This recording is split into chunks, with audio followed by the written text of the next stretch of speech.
Coucou, ça y est, je vous retrouve enfin pour un update lecture.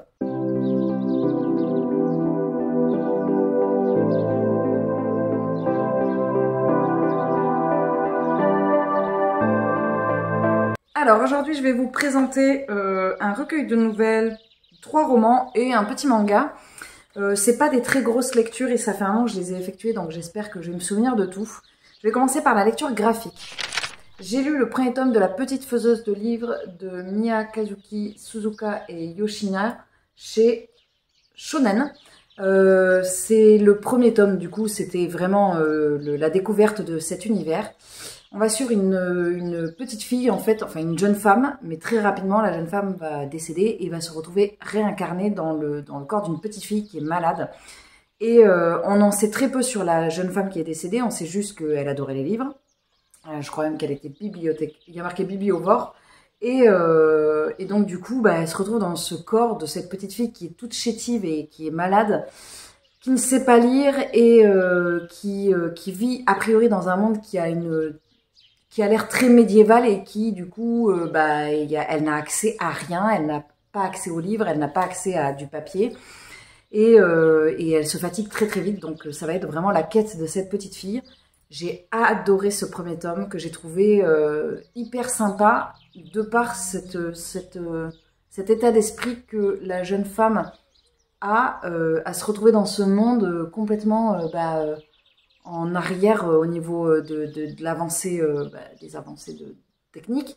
Et c'était vraiment sympa. Après, moi, dans ce genre de truc, ce qui va me questionner, j'allais dire poser problème, mais ce qui va me questionner, par exemple, c'est mais où est l'esprit de la petite fille de base? Mais où est-elle? En fait, elle a disparu, ça veut dire que quelqu'un a pris sa place, mais en fait, c'est hyper triste.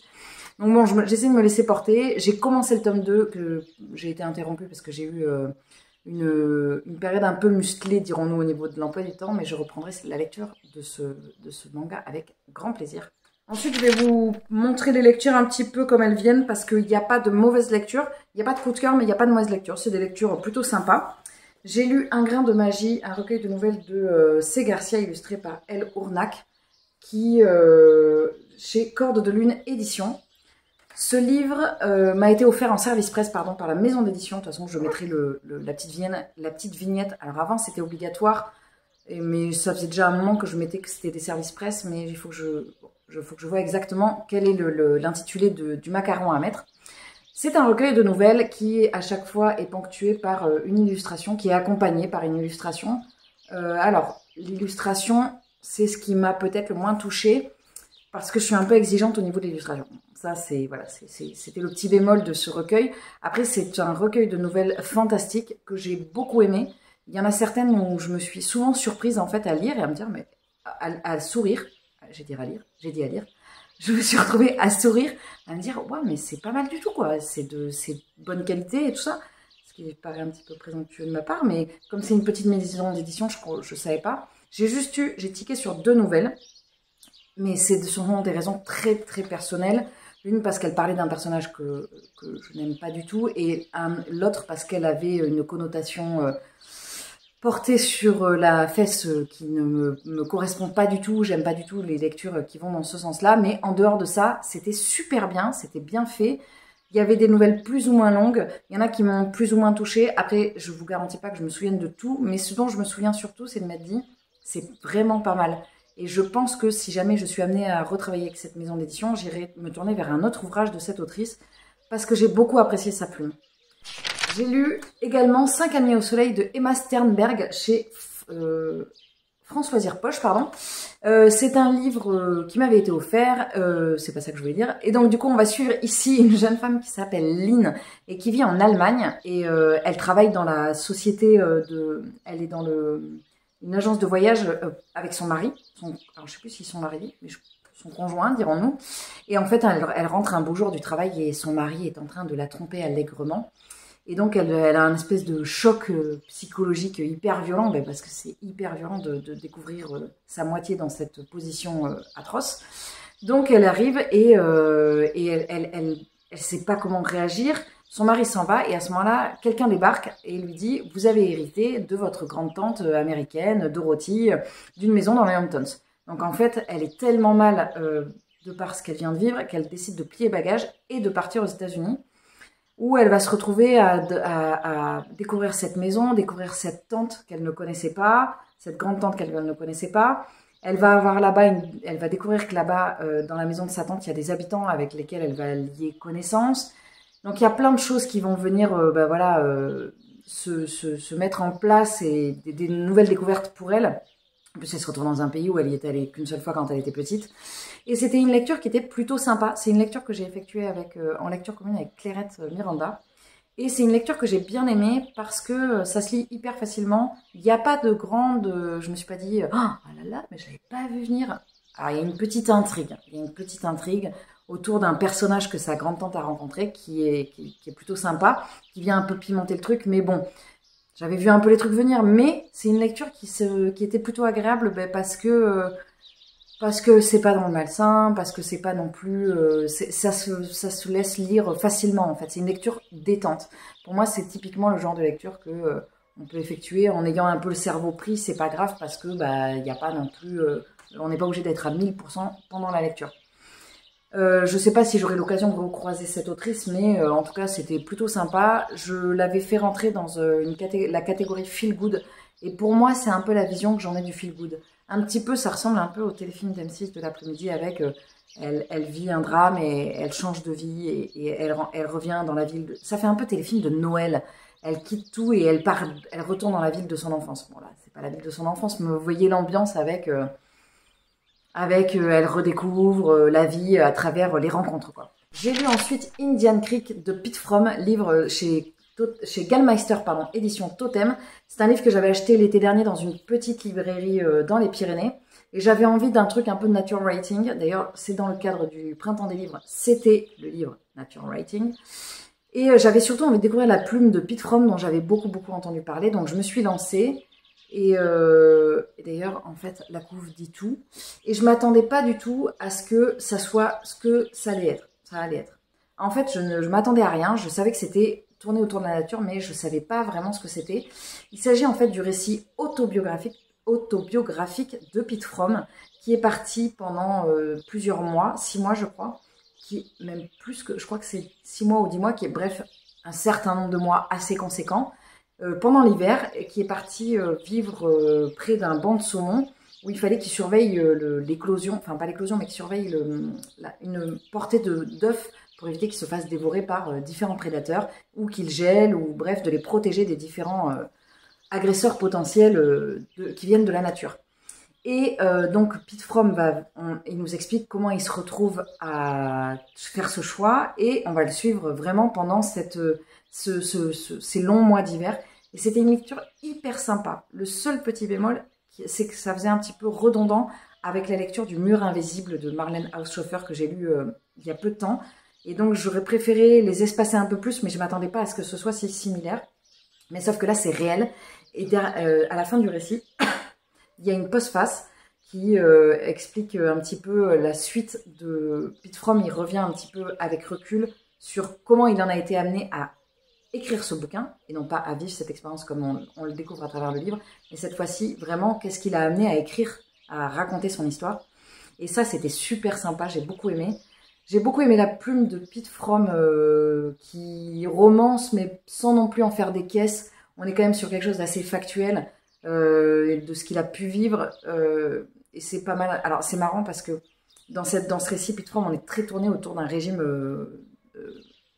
carnassier, un régime tourné autour de la consommation de viande, alors que sur Marlène Haushofer, c'était l'inverse. On était sur un régime végétarien et pas du tout dans la consommation de viande. Donc ça, c'était très rigolo, c'est peut-être pas le terme, mais en tout cas, c'était intéressant de voir les deux points de vue. Et c'est une lecture que j'ai adorée et que je vous recommande évidemment vivement si vous avez cette envie de nature. Alors ça se lit très vite, hein. Je l'ai fait traîner, mais ça se lit très vite. Il fait moins de 300 pages et les livres de Totem se lisent assez vite. Je l'ai lu en lecture commune, celui-ci aussi avec Clairette Miranda. Et enfin, je vais vous présenter un troisième livre que j'ai lu en lecture commune avec Clairette Miranda. On a enchaîné mes lectures communes sur le mois de mai. J'ai lu La nuit des Béguines d'Aline Kinney, parce qu'elle est française, chez Piccolo édition Liana Levy, ou inversement chez Liana Levy édition Piccolo. C'est une lecture que j'ai trouvée super intéressante, mais qui a eu quelques bémols pour moi. je vais vous expliquer. On va suivre ici un groupe de jeunes femmes qui se retrouvent à vivre, ce sont des béguines, donc ce sont des femmes qui sont protégées, qui vivent à Paris en 1310, dans le quartier des Marais, pardon. Et en fait, elles ont été protégées, alors je ne sais plus par quel roi, donc je ne vais pas le nommer parce que j'ai pas envie de dire de bêtises, mais le roi précédent a décidé de protéger leur statut. Donc ce sont des femmes qui n'ont pas vocation d'être religieuses, mais qui viennent prendre une sorte de retraite en fait du monde, enfin une retraite des hommes, on va dire. Alors pas des hommes avec un grand H, mais des hommes avec un petit H. Et par exemple, elles ont été mariées et elles sont veuves ou rejetées, ou bref, en tout cas, elles ont décidé de vivre leur vie différemment. Et de par cette protection du roi, elles peuvent avoir ce statut un peu privilégié à cette époque-là, sachant que alors c'est pas une histoire de personnage réel, mais c'est une histoire vraie dans le sens où les béguines ont vraiment existé, elles étaient vraiment protégées, et ce qui est super intéressant dans ce bouquin, c'est qu'on va suivre la bascule, le moment où la bascule se fait, où en fait les béguines, le statut qu'elles avaient va disparaître et elles vont être obligées de rendre des comptes.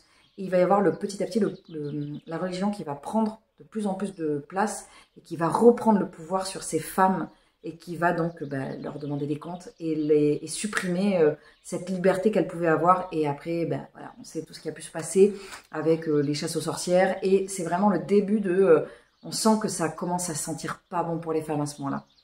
C'était une lecture que j'ai trouvée super chouette, super intéressante. Et le seul petit bémol, c'est que il y a quelque chose dans l'écriture d'Aline Kinney qui est presque historique, et tellement que par moments, je n'arrivais pas à m'impliquer avec les personnages. J'étais pas dans l'émotion en fait. Et ça manquait un poil d'émotion pour moi. Alors ça veut pas dire qu'il n'y en avait pas, mais j'ai ressenti de mon côté, je trouvais qu'il n'y en avait pas assez. J'attendais quelque chose pas tire-larme, mais disons que par exemple, ça m'a fait penser un petit peu à Ken Follett, où par moments, j'ai pas forcément une accroche très forte avec les personnages.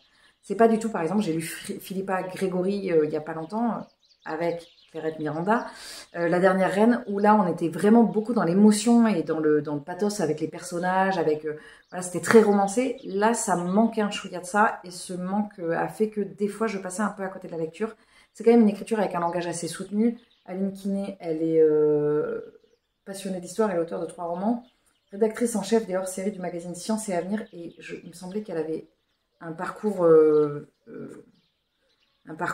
d'études supérieures là-dedans, mais je me suis peut-être trompée. Mais en tout cas, voilà, ça manquait un tout petit peu d'émotion. Après, ça reste une lecture super intéressante, c'est très très bien écrit. C'était hyper intéressant de voir justement ce moment où on se dit, ouh là là, en fait, on sait comment, nous on a le recul de l'histoire, donc on sait que les femmes ont perdu énormément de leur liberté et de leur statut à partir d'une certaine époque.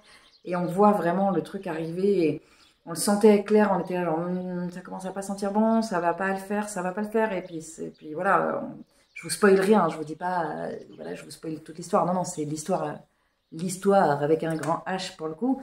Donc du coup, on sait ce qui a pu se passer par la suite. Donc c'était vraiment super intéressant. J'ai juste regretté de ne pas, d'avoir la sensation d'être un petit peu en dehors de la lecture par moment, de ne pas être impliquée dans la lecture. Et c'est voilà, c'est le petit bémol que j'ai eu avec cette lecture, mais qui reste néanmoins une très très bonne lecture. Voilà, c'en est tout pour ce point lecture divertissante et super intéressante. Ça dépend ce que vous avez envie. Il y a un petit peu de feel good, un petit peu de fantastique, un petit peu de nature writing et un petit peu d'histoire. Ce qui était intéressant, c'est que c'était des lectures très différentes. On me demande souvent comment je fais pour lire plusieurs livres à la fois. Typiquement, ce genre de lecture, je pouvais toutes les lire en même temps parce que je ne pouvais pas me mélanger. Je ne peux pas me mélanger, je peux pas mélanger Lynn qui vit dans les Hamptons avec une des femmes qui vit je sais pas le couvent, mais dans la retraite des Béguines, c'est pas possible. Écoutez, j'espère que cette update lecture vous aura plu. N'hésitez pas à me dire en commentaire si une de ces lectures vous tente, ou si vous avez déjà effectué une de ces lectures, et qu'est-ce que vous en avez pensé, parce que j'aime bien, j'adore voir ce que vous pouvez retirer de ce que je vous propose. Est-ce que ça vous tente, est-ce que ça vous tente pas? Très prochainement, il y a une autre vidéo qui va arriver sur la chaîne, qui est une vidéo de pile à lire. Oui, je sais, j'avais dit que je ne les ferais plus, mais là, ce sera une pile à lire un petit peu particulière. Et j'espère que ça vous plaira. Il ne me reste plus qu'à vous souhaiter une très bonne journée, une très bonne semaine, un très bon mois, une très bonne année. Et je vous dis à très vite dans une prochaine vidéo. Salut!